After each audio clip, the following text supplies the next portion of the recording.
दोस्तों अस्सलाम वालेकुम। मां आहियां उमेद अली कलवड़।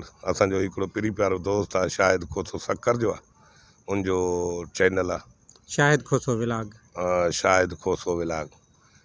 उन्हीं जे चैनल के सब्सक्राइब कयो ऐं उनखे कमेंट्स ॾियो ऐं जे वधि में वधि उनजा जेके आहिनि उनखे कमेंट्स ॾियो। असांजो सुठो दोस्त आहे ऐं सुठी लिखणी आहे उनजी, ऐं सुठा लिखंदो आहे ऐं सुठा व्यूज़ ॾींदो आहे। तव्हां सभिनी दोस्तनि जी महिरबानी थींदी।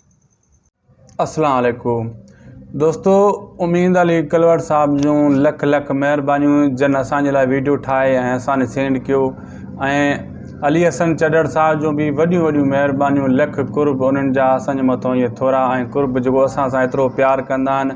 ऐं उमेद अली कलवड़ साहब बि माशाल्लाह बहितरीनु दोस्त आहे, बहितरीनु माण्हू आहे, ग्रेट माण्हू आहे। उहो उन जा बि लख थोरा लख कुर्ब। जॾहिं असां उन सां वरी ॿीहर मिलियासीं इंशाअल्लाह उहा वीडियो बि ठाहे पंहिंजे इन चैनल ते अपलोड कंदासीं। ऐं अगरि तव्हां वीडियो एसी ताईं ॾिठो आहे सभिनी दोस्तनि त महिरबानी करे जेको उमेद अली कलवड़ साहब ऐं अली हसन चॾड़ साहब तव्हांखे चयो आहे उहो कमु ज़रूरु कजो। असांखे ॾींदा इजाज़त। ख़ुदा हाफ़िज़।